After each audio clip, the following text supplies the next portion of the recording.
Hi dears, എല്ലാവർക്കും നമസ്കാരം. ഞങ്ങളുടെ പുതിയൊരു വ്ളോഗിലേക്ക് എല്ലാവർക്കും ഹാർദമായ സ്വാഗതം. ഞങ്ങളിപ്പോൾ പോകുന്നത് ഉമ്മലസത്ത് നേരെ ബുദയിലേക്കാണ്. ഇന്ന് ബുദയിൽ പോകുന്നതിൻ്റെ പ്രധാന reason the pioneers kingdom of Bahrain എന്ന് പറയുന്ന ഒരു അസോസിയേഷൻ്റെ ഫാമിലി ഗെറ്റ് ടുഗദറാണ് അവിടെ നടക്കുന്നത്. അപ്പോൾ രാവിലെ 9 മണി മുതൽ വൈകിട്ട് 5 മണി വരെ നടക്കുന്ന മനോഹരമായ ഒരു ഗെറ്റ് ടുഗദറിൽ പങ്കെടുക്കുന്നതിന് വേണ്ടിയിട്ടാണ് ഞങ്ങളിപ്പോൾ പോയിക്കൊണ്ടിരിക്കുന്നത്. ഞങ്ങളെ ഇൻവൈറ്റ് ചെയ്തത് ബിനോച്ചനാണ്. ഞങ്ങളോടൊപ്പം ബിനു കുണ്ട്രയുണ്ട്, നിഹാസുണ്ട്. അപ്പം സീനയും കുട്ടികളൊക്കെ പള്ളിയൊക്കെ സർവീസൊക്കെ കഴിഞ്ഞതിന് ശേഷം വീട്ടിൽ വന്നൊന്ന് ഫ്രഷപ്പ് ആയിട്ട് ഇപ്പം ഞങ്ങൾ ഉമ്മലസത്ത് നേരെ ബുദയിലേക്ക് പോവുകയാണ്. ബുദയിലുള്ള പ്ലാസ VIP പൂളിലാണ് ഈ ഒരു ഫാമിലി ഗെറ്റ് ടുഗദർ നടക്കുന്നത്. അവിടെ ചെന്നിട്ട് അവിടുത്തെ വിശേഷങ്ങളൊക്കെ നിങ്ങളെ കാണിക്കാം. ഞങ്ങളിപ്പം ബുദയിലുള്ള പ്ലാസ VIP പൂളിൽ എത്തിച്ചേർന്നിരിക്കുകയാണ്. പള്ളിയൊക്കെ കഴിഞ്ഞിട്ടാണ് ഞങ്ങൾ വന്നത്. ഇപ്പോൾ സമയം ഏകദേശം 12:30 മണിയോളമായി. രാവിലെ തന്നെ ഗെയിംസും കാര്യങ്ങളൊക്കെ സ്റ്റാർട്ട് ചെയ്ത് നേരത്തെ ഞാൻ സൂചിപ്പിച്ചതുപോലെ രാവിലെ 9:10 മണിക്ക് തന്നെ ഈ ഒരു ഫാമിലി ഗെറ്റ് ടുഗദർ സ്റ്റാർട്ട് ചെയ്തായിരുന്നു.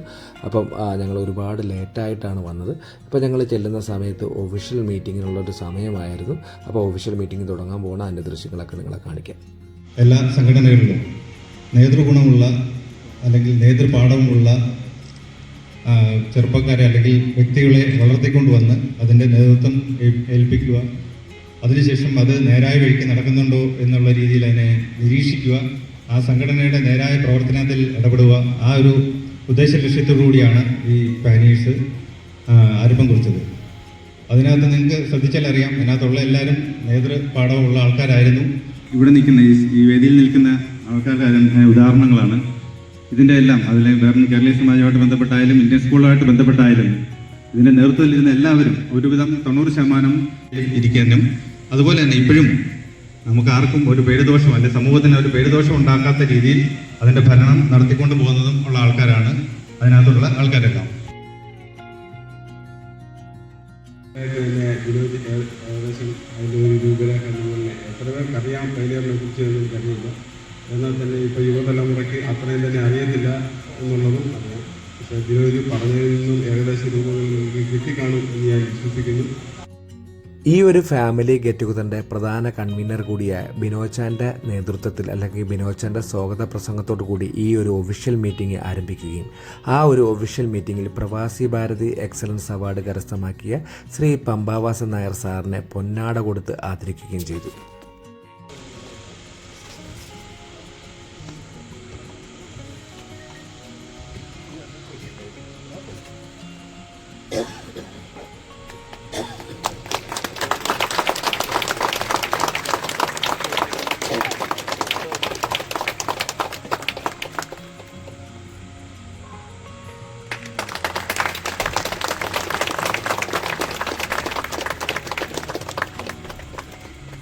മൊമെന്റോ നൽകി ആദരിക്കുന്നതിനായി Indian school chairman Shri Binu Manneri വർഗീസിനോട് അഭ്യർത്ഥിക്കുന്നു.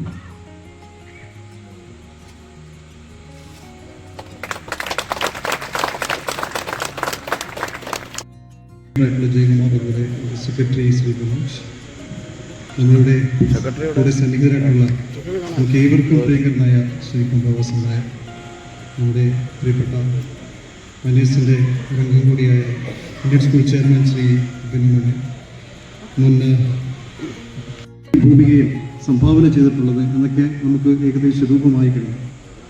കോവിഡ് അനന്തര സിറ്റുവേഷൻസിൽ നമ്മളുടെ ആക്ടിവിറ്റീസ് കുറച്ച് കുറഞ്ഞുപോയി എന്നുള്ളതൊരു സത്യമാണ്. പ്രത്യേകിച്ച് 2019 അതിനുശേഷമുണ്ടായ ചില സാഹചര്യങ്ങൾ, രാഷ്ട്രീയ സാഹചര്യങ്ങൾ, അതുപോലെ തന്നെ ഇത്തരമുള്ള സോഷ്യൽ സെനാറിയോ, കോവിഡിനൊക്കെ ശേഷമുള്ള സെനാറിയോ, പിന്നീട് ഇന്ത്യൻ സ്കൂളിൻ്റെ പ്രവർത്തനങ്ങളുമായിട്ട് നിങ്ങൾക്ക് ഒരുപക്ഷെ ഇവിടെ നോക്കിയ ഇതിൻ്റെ സംഘാടകരായിട്ടുള്ള എല്ലാ ആൾക്കാരും ഇന്ത്യൻ സ്കൂളുമായിട്ട് വളരെ ആക്റ്റീവായി പ്രവർത്തിച്ചുകൊണ്ടിരുന്ന ആൾക്കാർ തന്നെയാണ് എന്ന് മനസ്സിലാവും. ഇന്ത്യൻ സ്കൂൾ മാത്രമല്ല, ഇവിടുത്തെ ഒട്ടനവധി സംഘടനകൾ, അത് ഞാൻ കേരള സമാജം അല്ല, അത് കൂടാതെ ഒട്ടനവധി ഇവിടെ അറിയപ്പെടുന്ന ഏകദേശം എല്ലാ സംഘടനകളും, പ്രത്യേകിച്ച് മലയാളികൾ ഉൾപ്പെടുന്ന എല്ലാ സംഘടനകളും പൈനീഴ്സിൻ്റെതായ ഒരു കയ്യൊപ്പ് ഈ കഴിഞ്ഞ 2-2.5 ദശാബ്ദക്കാലമായി ഉണ്ടായിട്ടുണ്ടെന്നുള്ളത് തീർത്തും അടിവരയിട്ട് പറയാവുന്നതാണ്.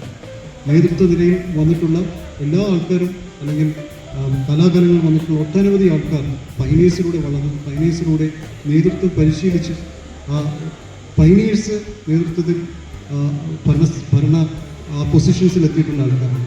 അതുമാത്രമല്ല, ഒരിക്കൽ ഒരാൾ ആ പൊസിഷനിൽ എത്തിക്കഴിഞ്ഞാൽ ഒരു പ്രോപ്പർ ഓഡിറ്റിങ്ങിലൂടെ, ഒരു പ്രോപ്പർ മോണിറ്ററിങ്ങിലൂടെ ആ പ്രസ്ഥാനത്തെ മുന്നോട്ട് ശരിയായിട്ട് തന്നെയാണോ നയിക്കുന്നത് എന്ന് എപ്പോഴും ഊട്ടി ഉറപ്പിച്ചിട്ടുള്ള ഒരു സംഘടനയാണ് പൈനീഴ്സ്. അതിൻ്റെ ഇപ്പം നമ്മളെല്ലാവരും തന്നെ പറ്റി ജി.കെ. നായർക്ക് അതിനെപ്പറ്റി എത്ര പ്രാവശ്യം നമ്മൾ സംസാരിക്കാൻ പറ്റും. കാര്യം പ്രത്യേകിച്ച് നിങ്ങൾക്ക് മനസ്സിലാക്കാവുന്ന ഈ പൈനീഴ്സുമായിട്ട് ബന്ധപ്പെട്ട വ്യക്തികൾ തന്നെയായിരുന്നു ജി.കെയുടെ കമ്മിറ്റികളൊക്കെ ഉണ്ടായിരുന്നത്. 50 പേർക്ക് വീട്, 50 ഡിസർവിങ് ആൾക്കാർക്ക് കുടുംബങ്ങൾക്ക് വീട് വെച്ച് കൊടുക്കുക എന്നുള്ള ചെറിയ കാര്യമാണ്. അതിൽ ഓൾമോസ്റ്റ് 20 കഴിഞ്ഞു എന്നാണ് ഞാൻ മനസ്സിലാക്കുന്നത്. എനിക്കറിയാം 20 ഓൾറെഡി ഫിനിഷ്. ഇത് ഡിക്ലെയർ ചെയ്ത ഒരു വർഷത്തിനുള്ളിൽ 20 അദ്ദേഹം ആ പ്രോമിസ് കീപ്പ് ചെയ്ത് ഓൾറെഡി താക്കോല് ഹാൻഡ് ഓവർ ചെയ്തു. തീർച്ചയായിട്ടും വളരെയധികം ഈ എക്സലൻസ് അവാർഡിലും ഇതിനപ്പുറമുള്ള അവാർഡിനുമൊക്കെ ഡിസർവിംഗ് ആണ് ശ്രീ പമ്പ വാസൻ നായർ. അദ്ദേഹത്തിന് എല്ലാവിധ അദ്ദേഹത്തിൻ്റെ കുടുംബത്തിനും എല്ലാവിധ ആശംസകളും ഈ അവസരത്തിൽ നേടുകയാണ്. And Vishu all the best. അതോടൊപ്പം തന്നെ ഇപ്പം ഇന്ത്യൻ സ്കൂളിൻ്റെ കാര്യത്തിലായാലും ഒക്കെ മറ്റു പല പ്രസ്ഥാനങ്ങളുടെ കാര്യത്തിലൊക്കെ അദ്ദേഹത്തിൻ്റെ എഫേർട്സും അദ്ദേഹത്തിൻ്റെ ഒരു സൈലൻറ്റ് പുഷ് ആൻഡ് എൻകറേജ്മെൻറ്റ് ഞങ്ങൾക്ക് എല്ലാവർക്കും ലഭിച്ചിട്ടുണ്ട്. എല്ലാ വർഷവും നിങ്ങളുടെയൊക്കെ ഇലക്ഷൻ്റെ കാര്യത്തിലായാലും ഒക്കെ മുന്നിൽ നിന്നുകൊണ്ട് നമ്മൾക്കൊരു സപ്പോർട്ടും അതോടൊപ്പം അതിനുശേഷം ആവശ്യമുള്ള അഡ്വൈസസും അതുപോലുള്ള ഒരു പുഷ് ഉണ്ടല്ലോ, നമുക്ക് പറയുന്നൊരു സ്നേഹസമ്പന്നമായ സ്നേഹ പുരസ്സരമുള്ള അഡ്വൈസസും പുഷും ഒക്കെ നമുക്ക് നിരന്തരം നൽകിക്കൊണ്ടിരിക്കുന്ന ഒരു വ്യക്തിയാണ്. എന്ത് കാര്യം പറഞ്ഞാലും അതിനകത്തൊരു പോസിറ്റീവ് അഡ്വൈസും അതോടൊപ്പം ഒരു സപ്പോർട്ടും നൽകിക്കൊണ്ടിരിക്കുന്ന വ്യക്തിയാണ് ശ്രീ പമ്പ വാസൻ നായർ. ഇനി ഈ സപ്പോർട്ട് നമ്മൾ താഴ്മയായി അഭ്യർത്ഥിക്കുകയാണ്. എല്ലാവിധ ആശംസകളും ഒരിക്കൽ കൂടി അർപ്പിച്ചുകൊണ്ട് പൈനീഴ്സിൻ്റെ ഈ ഗെറ്റ് ടുഗദറിന് എത്തിച്ചേർന്ന എല്ലാ വ്യക്തികൾക്കും ഒരിക്കൽ കൂടി സ്വാഗതവും നന്ദിയൊക്കെ അറിയിച്ചുകൊണ്ട് ഞാൻ നിർത്തുകയാണ്. തീർച്ചയായിട്ടും ഇനി മുന്നോട്ടുള്ള ഈ പൈനീഴ്സിൻ്റെ പ്രവർത്തനങ്ങളിൽ എല്ലാവരുടെയും സഹകരണം തീർച്ചയായിട്ടും അഭ്യർത്ഥിക്കുകയാണ്. ഇവിടെ കൂടിയിരിക്കുന്ന പൈനീഴ്സിൻ്റെ കുടുംബാംഗങ്ങളെ, പ്രിയപ്പെട്ട അബ്ബാസ് നായർ, രാജൻ, വിപിൻ, സജി, എല്ലാവരുടെയും പേരെനിക്ക് പറയാൻ സന്തോഷം. പറയുമ്പോൾ എല്ലാവരുടെയും പേര് പറയണം, പക്ഷേ എന്നാലും എല്ലാവരുടെയും പേര് പറഞ്ഞായിട്ട് നിങ്ങൾ ധരിക്കുക. സമയം ഒരുപാട് കാണിക്കും. എന്നെ സംബന്ധിച്ചിടത്തോളം പൈനീഴ്സ് എന്ന് പറയുന്നത് ഇന്ന് ഞാൻ നിൽക്കാൻ കാരണമായ സംഘടന, അല്ലെങ്കിൽ ഞാൻ പൈനീഴ്സിൽ കൂടിയാണ് ഞാൻ കടന്നുപോകുന്നത്. അവരെന്നെ സെലക്ട് ചെയ്തു. അതുകൊണ്ടാണ് ഇന്ത്യൻ സ്കൂൾ ചെയർമാനായിട്ട് ഇവിടെ നിൽക്കുവാൻ സാധിച്ചതെന്നുള്ള ഉത്തമ വിശ്വാസമാണ്. 2-3 മീറ്റിങ്ങിൽ മാത്രമേ ഞാൻ പങ്കെടുക്കൂ. എന്തൊരാവശ്യമുണ്ടെങ്കിലും എന്നെ ബന്ധപ്പെടാൻ മടിക്കരുത്. അദ്ദേഹം എന്നോട് പറഞ്ഞു തരാം. ഈ കഴിഞ്ഞ ദീപാവലിക്ക് ഞങ്ങൾ രണ്ടുപേരും വെൽഫെയർ ക്ലബ്ബിൽ ഇരിക്കുമ്പോൾ എൻ്റെ അടുത്ത് വന്ന് സ്റ്റേജിൽ നിന്ന് വന്നപ്പോൾ എൻ്റെ അടുത്ത് വന്നിരുന്നിട്ട് എന്നോട് പറഞ്ഞു, കാര്യങ്ങളൊക്കെ ഇങ്ങനെ പോയാൽ പോരാ, കുറച്ചുകൂടി ചെയ്യുന്നത് മോശമാണല്ലോ, കുറച്ചുകൂടി ഉഷാറായിട്ട് ചെയ്യണം. ചെയ്യുന്നതോടൊപ്പം തന്നെ അടുത്ത പ്രാവശ്യത്തേക്കുള്ള ആൾക്കാരെ കണ്ടുപിടിച്ച് നല്ല രീതിയിൽ തന്നെ കൊണ്ടുപോകണം. ഫ്രണ്ട്സ് ബാറ്റൻ കൈമാറിയതുപോലെ വീണ്ടും കൈമാറണം എന്ന് പറഞ്ഞിട്ട് ഒരു കാര്യം ഇപ്പോൾ പറയുന്നത്, എന്തെങ്കിലും പൈസയുടെയൊക്കെ ആവശ്യമുണ്ടെങ്കിൽ എന്നെ ബന്ധപ്പെടാൻ മടിക്കരുത്. കാരണം പൈസ ഇല്ലാന്ന് വെച്ചുകൊണ്ട് ഒരു പരിപാടിക്കും പുറമോട്ട് മാറാം. അദ്ദേഹം പറഞ്ഞു, അദ്ദേഹത്തെ നിർത്തിക്കൊണ്ട് പറയും. അങ്ങനെയുള്ളവരുടെ ഒരു പ്രചോദനമാണ് ഇതിലേക്ക് അതിലേക്ക് എത്തിക്കുവാൻ നമ്മൾ സാധിക്കും.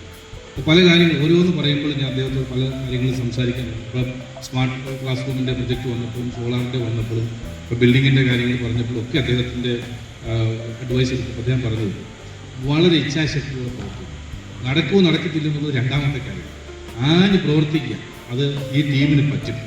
നിങ്ങളെക്കുറിച്ച് അല്ലെങ്കിൽ നമ്മുടെ ഈ ടീമിനെക്കുറിച്ച് അങ്ങനെയുള്ള പ്രത്യേക അഴിമതി കേസുകളും പരിപാടികളും ഒന്നും ഇല്ലാത്തതുകൊണ്ട് പറയുന്നവർ പറയട്ടെ, പക്ഷേ നിങ്ങൾ ഇച്ഛാശക്തിയോടെ പ്രവർത്തിച്ചെങ്കിൽ മാത്രമേ മുന്നോട്ട് പോകാൻ പറ്റൂ. അപ്പോൾ അങ്ങനെ ഒരു ഊർജവും ശക്തിയും സഹോദര തുല്യനായി എന്നെ കരുതുകയും ചെയ്യുന്ന സാറിന് ഈ അവാർഡ് കിട്ടിയ സമയത്ത് വളരെ സന്തോഷമുണ്ട്. പ്രത്യേകിച്ച് നമ്മുടെ സുഹൃത്ത് Shri ambassador, Indian school chairman, all the distinguished guest. Pioneers എന്ന സംഘടനയുടെ ഒരു ഇൻവിറ്റേഷൻ 2 ദിവസം മുമ്പ് വന്നപ്പോൾ സത്യം എൻ്റെ ബ്രെയിനിൽ നിന്ന് ഫെയിലായിട്ടുണ്ടായിരുന്നു. കാരണം ഈ സംഘടന ഒരു കാലത്ത് പൈനീർ എന്ന് പറയുന്നത് എല്ലാ വർഷവും നമ്മൾ ആക്റ്റീവായി പറ്റിയവരാണ്. ഒരുപക്ഷെ പാൻഡമിക്കിൻ്റെ എഫക്റ്റും അത് കഴിഞ്ഞിട്ട് ബഹ്റിൻ കേരളീയ സമാജത്തിൻ്റെ ഇലക്ഷൻ ഇല്ലാത്തതുമാണ് പൈനീർ സംഘടന അപ്രസക്തമായി പോയതെന്നാണ് ഞാൻ വിശ്വസിക്കുന്നത്. കാരണം അല്ലെങ്കിൽ എല്ലാ വർഷവും സമാജ ഇലക്ഷന് പൈനീർ ആൾവേസ് മുമ്പിലാണ്. അപ്പം ഈ ഉണർന്നെഴുതിയതിന് എല്ലാവിധ ആശംസകളും നേരുന്നു. ഇനിയും ഈ സംഘടന മുമ്പോട്ട് പോട്ടെ എന്ന് വളരെ ആത്മാർത്ഥത്തോടെ ആഗ്രഹിക്കുന്നു.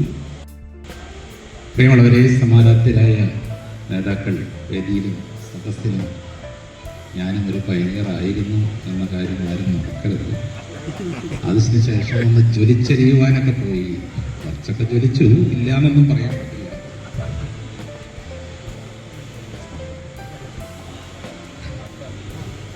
എന്തു തന്നെയായാലും വലിയ സന്തോഷമുണ്ട് ഈ സന്നദ്ധരായ നേതാക്കൾക്കൊപ്പം നിങ്ങളോട് സംസാരിക്കാൻ കഴിയുന്നത്.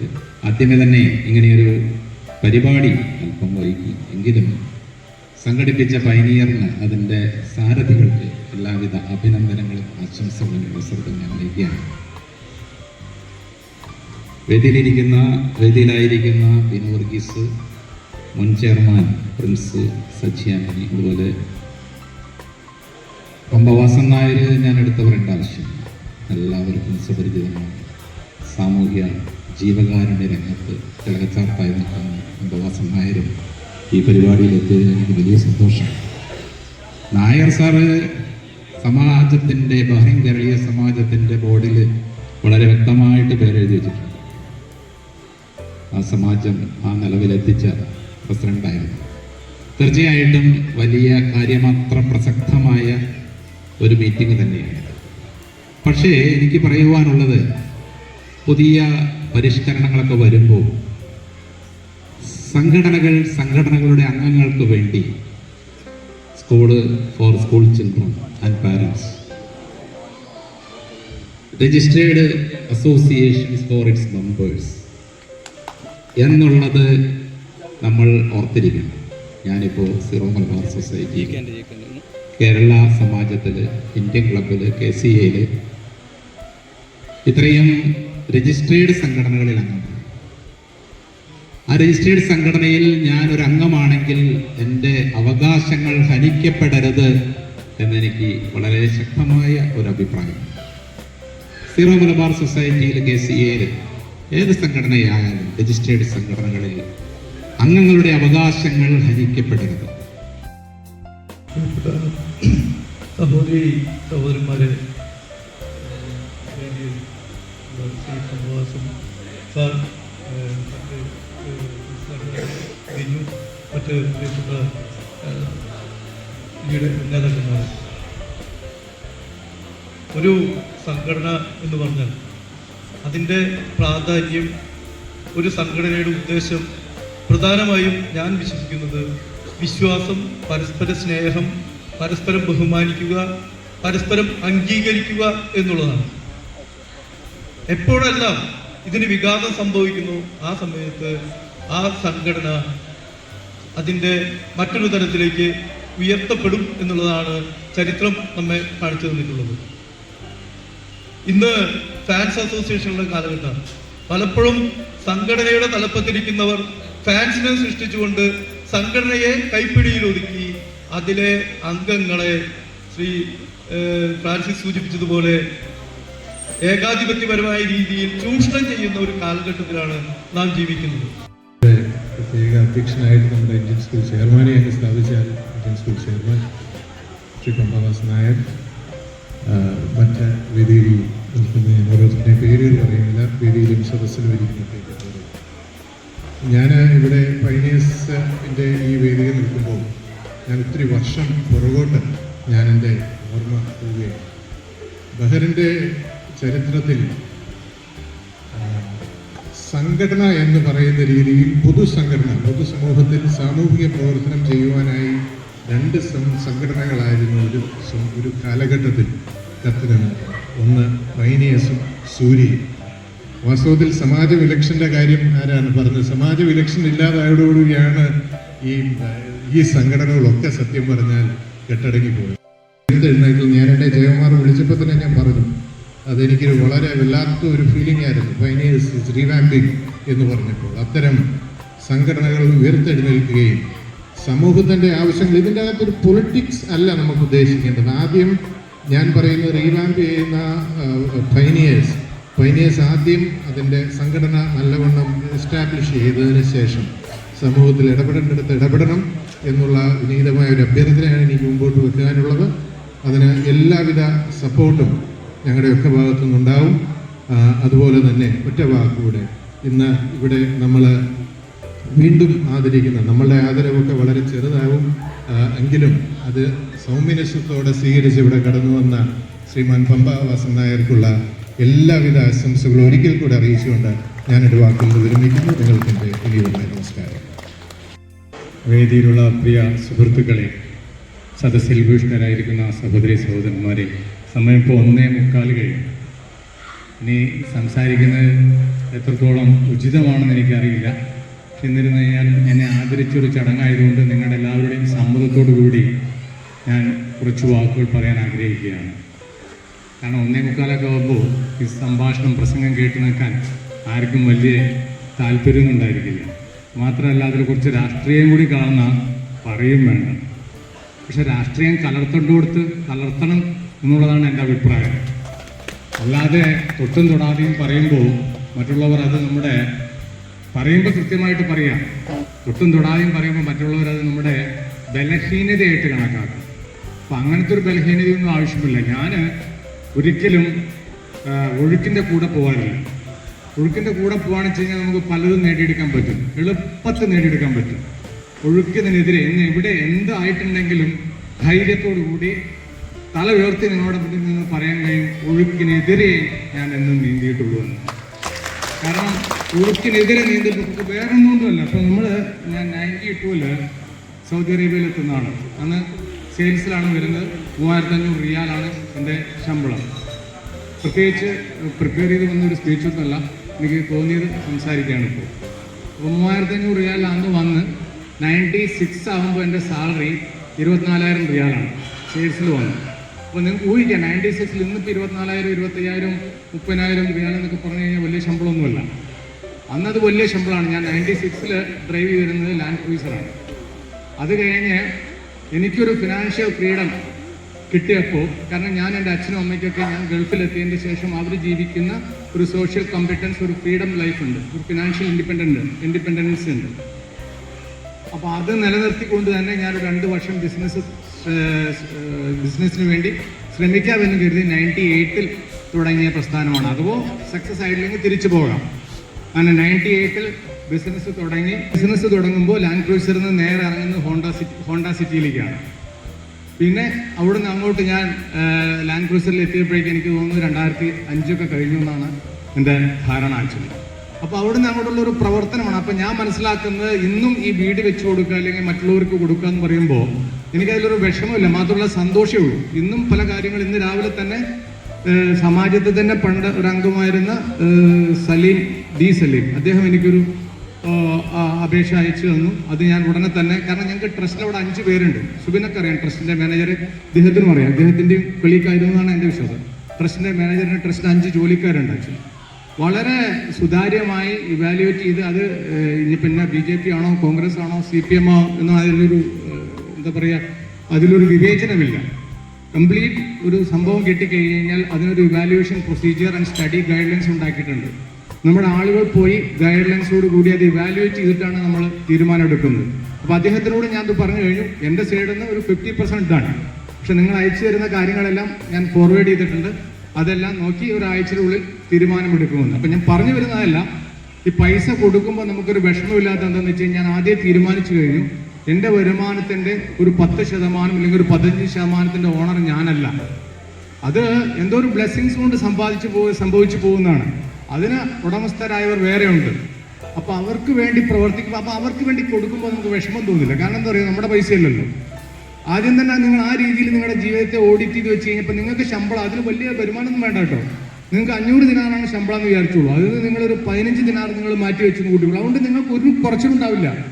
ഈ 500 ദിനാറിന് നിങ്ങൾ 15 ദിനാർ മാറ്റി വെച്ചുകൊണ്ട് നിങ്ങളുടെ ജീവിതത്തെ ഒരു കാര്യത്തിനും ഒരു കുറച്ചിലും വരില്ല ആക്ച്വലി. അപ്പം നിങ്ങൾ അത് നല്ലൊരു കാര്യങ്ങൾക്ക് നിങ്ങൾക്ക് എന്താ പറയുക, സാമൂഹ്യ പ്രതിബദ്ധതയുള്ള പ്രവർത്തനങ്ങൾ നിങ്ങൾക്ക് നടത്താൻ കഴിയും. അപ്പം ഞങ്ങളുടെ ട്രസ്റ്റ് കുറേ നല്ല കാര്യങ്ങൾ ചെയ്യുന്നുണ്ട്. കാരണം ഞാൻ മനസ്സിലാക്കുന്നത്, അപ്പോൾ അങ്ങനൊരു സ്ഥിതിയിൽ സൗദി അറേബ്യയിൽ വന്ന് ഇങ്ങനെ ഒരു ലെവലിൽ എത്തിച്ചേരണം എന്ന് വെച്ച് കഴിഞ്ഞാൽ അതിന് എത്ര പണിയെടുത്തു കഴിഞ്ഞാലും നമുക്ക് എന്താ പറയുക, ഒരു രക്ഷിതാക്കളുടെ ഒരു അനുഗ്രഹം വേണം, ദൈവത്തിൻ്റെ, ജഗദീശ്വരൻ്റെ ഒരു അനുഗ്രഹം വേണം. ഇതൊക്കെ കഴിഞ്ഞ് കഴിഞ്ഞാലേ നമുക്ക് അങ്ങനെ ഒരു സംഭവത്ത് ഒരു സ്ഥലത്ത് നമുക്ക് എത്തിച്ചേരാൻ പറ്റുള്ളൂ.